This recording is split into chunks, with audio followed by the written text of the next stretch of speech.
नमस्कार बाळांनो, आपण आज डॉक्टर होमी भाभा बाल वैज्ञानिक स्पर्धा परीक्षा इयत्ता 9वी संभावित प्रश्न जे आहे परीक्षेच्या दृष्टीने महत्त्वाचे ते आपण सोडून घेणार आहोत. या पहिल्या व्हिडिओमध्ये पण आपण बरेचसे क्वेश्चन सोडून घेतलेले आहेत. चला आपण आता पुढचे प्रश्न राहिलेले सोडून घेऊया. पहिला प्रश्न आहे, खालील सहसंबंध पूर्ण करायचा आहे. आयोडीन 123 हायपरथायरॉइडिझम उपचार आणि आर्सेनिक 74 कशावर उपचार होतो? शरीरातील लहान ट्यूमर शोधण्यासाठी होतो. पुढचा प्रश्न, खालीलपैकी कोणत्या जोडीतील संयुगाचे रेणू वस्तुमाने समान आहेत? तर NaOH आणि MgO ची समान आहेत. कारण हे बघा कसे समान आहेत ते पण दाखवत तुम्हाला. NaOH चे रेणू वस्तुमान 23 + 16 आणि 1, कारण सोडियम 23, ऑक्सिजन 16 आणि H चा 1. आणि MgO चे कसं आहे वस्तुमान? मॅग्नेजचं 24 आहे आणि ऑक्सिजनचे 16, बरोबर 40-40 म्हणून सारखे आहे. पुढचा प्रश्न, 12.6 ग्रॅम HNO3 मध्ये HNO3 चे किती रेणू असतात? तर 1.20 44 × 10⁻23 एवढे रेणू असतात. पुढचा प्रश्न, सिंटरिंग प्रक्रियेची उपयोग संदर्भात पुढीलपैकी योग्य पर्याय ओळखा. पावडर कोटिंग, पोर्सेलिन, बोन चायना आणि प्रगत मृत्तिका. तर प्रगत मृत्तिका हे त्याचं बरोबर उत्तर आहे. पुढचा प्रश्न, खालील समीकरणावरून संतुलित रासायनिक समीकरणाचा गट ओळखायचा आहे. तर वरील सर्व हे संतुलित रासायनिक समीकरणाचे गट आहेत. पुढचा प्रश्न, जीवनचक्र पूर्ण करणाऱ्या बाबीनुसार वनस्पतींची वेगळी जोडी ओळखा. भुईमूग आणि तांदूळ. कारण भुईमूग आणि तांदूळ हे वार्षिक वनस्पती आहे आणि बाकीचे राहिलेले सगळ्या द्विवार्षिक वनस्पती आहे. पुढचा प्रश्न बघूया आपण आता. खालीलपैकी कोणत्या वनस्पती ऊतीमध्ये हरित लवके नसतात? तर दृढ ऊतीमध्ये हरित लवके नसतात. पुढचा प्रश्न आहे, खालीलपैकी गुणसूत्रांच्या कोणत्या प्रकारामध्ये एक गुणसूत्र भुजा खूप मोठी व दुसरी खूप छोटी असते? अग्रकेंद्रीमध्ये असतं तसं, उपमध्यकेंद्री, अंतकेंद्री आणि मध्यकेंद्रीमध्ये नसते तसं. पुढचा प्रश्न बघूया आपण आता. गुणसूत्रांच्या संख्येनुसार अचूक उतरता क्रम दर्शवणारा पर्याय ओळखायचा आहे. खेकडा, बटाटा, मानव आणि मका हा त्यांचा अचूक उतरता क्रम आहे. पुढचा प्रश्न, खालीलपैकी कोणत्या रोगाचे जलद्वेष हे महत्वाचे लक्षण आहे? रेबीज.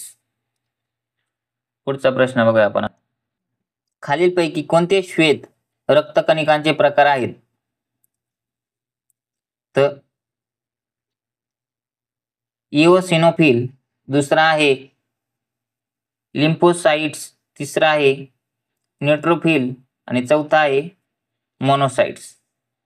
पर्याय क्रमांक D हा बरोबर आहे. पुढचा प्रश्न, खालीलपैकी कोणत्या वनस्पतीमध्ये लैंगिक प्रजनन युग्मक निर्मितीद्वारे तर अलैंगिक प्रजनन बीजाणू निर्मितीद्वारे घडून येते?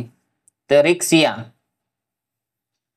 हा त्याचा बरोबर पर्याय आहे. पुढचा प्रश्न, रोगकारक सूक्ष्मजीव अचूक ओळखले गेल्यावर त्यांचा नाश व त्यांच्या वाढीस प्रतिकार करण्यासाठी खालीलपैकी कोणत्या प्रतिजैविकाचा उपयोग केला जातो? जेंटामायसिन या प्रतिजैविकाचा उपयोग केला जातो. पुढचा प्रश्न, खालीलपैकी खालील आकृतीमधील RNA प्रकाराचा योग्य क्रम कोणता? तर पहिले K आहे RNA, नंतर L tRNA, मग S mRNA आहे. हा अचूक क्रम आहे. पुढचा प्रश्न, शर्करांच्या प्रकारानुसार वेगळा घटक ओळखा. सुक्रोज हा वेगळा घटक आहे. फ्रुक्टोज, ग्लुकोज आणि गॅलेक्टोज यामध्ये सुक्रोज हा वेगळा घटक आहे. पुढचा प्रश्न, खालीलपैकी कोणत्या वनस्पतीमध्ये अधोभूमिक अंकुरण दिसून येते? घेवडा, सूर्यफूल, एरंड तर आंबा.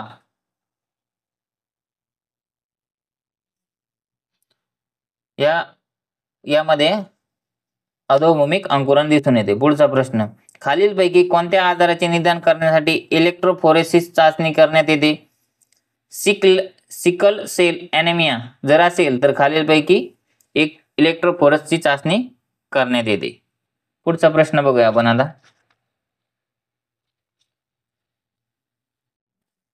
सहसंबंध ओळखायचा आपल्याला इथं आता. बहुघटकीय विकृती रक्तदाब आहे. एकजनुकीय विकृती काय आहे? पुटी तंतुभवन आहे. पुढचा प्रश्न, खालीलपैकी कोणकोणत्या पोषक द्रव्यांमध्ये वनस्पतीमध्ये हरितद्रव्य निर्मितीचे कार्य केले जाते?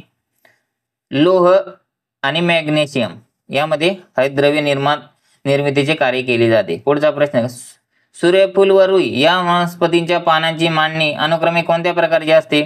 सम्मुख व वर्तुळाकार, एकांतरित व वर्तुळाकार, एकांतरित व आवर्ती, आवर्ती व सम्मुख, तर एकांतरित व आवर्ती अशी असते. पुढचा प्रश्न, खालीलपैकी कोणत्या अंगकामार्फत उपासमारीच्या काळात पेशीत साठवलेले प्रथिने व मेंदू यांचे पचन केले जाते?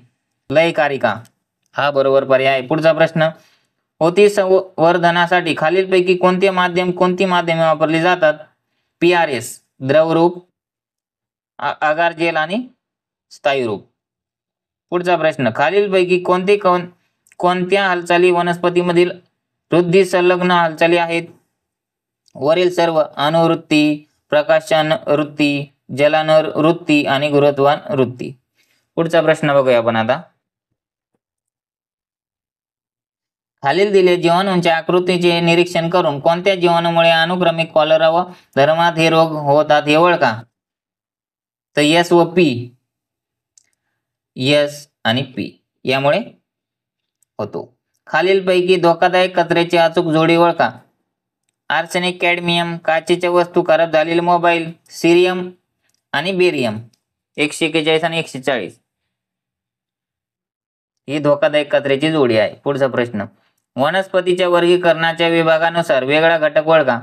सर्गॅसम, नेफ्रोलेपिस, टेरिस आणि एक्केसेटम, तर सर्गॅसम हे बरोबर उत्तर आहे. पुढचा प्रश्न, खालीलपैकी घटक व त्यांचा pH यांची कोणत्या जोड्या अचूक आहेत?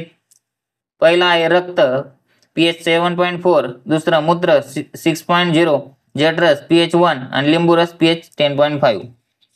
तर पर्याय क्रमांक 1, 2, 3 यांची अचूक जोडी आहे. पुढचा प्रश्न, खालीलपैकी चुकीची विधाने ओळखा? सर्व सजीव नायट्रोजन चक्रात भाग घेतात. वायू चक्रापेक्षा अवसादन चक्र वेगाने पडते. पोषक द्रव्यांचा प्रवाह एकेरी असतो. वातावरण, जलावरण, शिलावरण या सर्वांमध्ये ऑक्सिजन आढळतो. तर पर्याय क्रमांक B बरोबर आहे. 2 आणि 3 विधान बरोबर आहे. 2 आणि 3.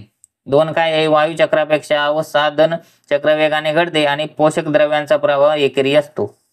पुढचा प्रश्न आहे, खालीलपैकी कोणत्या वायूमुळे LPG वायूचा वास सहज समजतो? इथेनॉलमुळे आपल्याला लगेच LPG वायूचा वास समजतो. पुढचा प्रश्न आहे, शिफ्ट J1818.0-1607 हे पुढीलपैकी कोणत्या घटकाशी निगडित आहे? न्यूट्रॉन ताराशी संबंधित आहे. पुढचा प्रश्न बघूया आपण आता.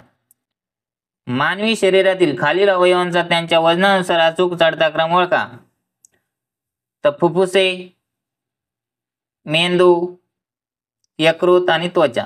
डी पर्याय हा बरोबर आहे. पुढचा प्रश्न, मानवी शरीराचा खालीलपैकी कोणता अवयव ऊती शरीरात गेलेल्या शिशाच्या बाबतीत अतिसंवेदनशील आहे? तर मेंदू. पुढचा प्रश्न, खालीलपैकी कोणत्या पदार्थाचे PVC हे बहुवार्षिक आहे?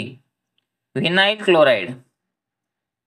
पुढचा प्रश्न, IIT खरगपूरच्या नवीन अभ्यासानुसार भारताचा कोणता भाग वातावरणीय अमोनियाचा NH3 ग्लोबल हॉटस्पॉट म्हणून ओळखला जातो?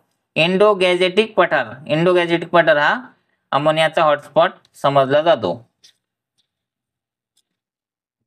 पुढचा प्रश्न, खालील औषधी पदार्थ व त्यांचे उपयोगी यांच्या जोड्यांचा योग्य पर्याय ओळखा? औषधी पदार्थ कोणते? आता हळद, तर जखमा भरून काढण्यासाठी आपण हळद वापरतो. बडीशेपचा काय यूज आहे? पोट आरोग्यवर्धक आहे. लवंगाचा काय यूज आहे? दातदुखी. आणि तुळशीचा काय यूज आहे? रोग प्रतिकारक आणि शक्तिवर्धक. पुढचा प्रश्न, जुलै 2022 मध्ये भारतातील कोणत्या राज्यात मंकी पॉक्सचा पहिला रुग्ण आढळून आला? तर केरळ या राज्यामध्ये पहिला रुग्ण आढळून आला आपल्याला मंकी पॉक्सचा. भारतातील सर्वात मोठा तरंगता सौर ऊर्जा प्रकल्प कोणत्या राज्यात उभारण्यात आला आहे? तेलंगणा राज्यात उभारण्यात आला आहे. पुढचा प्रश्न आहे, प्राण्यांसाठी पहिली विलगीकरण कक्षा सुविधा क्वारंटाईन फॅसिलिटी भारताच्या कोणत्या राष्ट्रीय उद्यानात सुरू करण्यात आली? जिम कॉर्बेट या राष्ट्रीय उद्यानात सुरू करण्यात आली. अशा प्रकारे आपण 50 प्रश्न सोडून घेतलेले आहे. तुम्हाला व्हिडिओ आवडला तर व्हिडिओ लाईक करा आणि चॅनलला सबस्क्राईब करायला विसरू नका बाळांनो.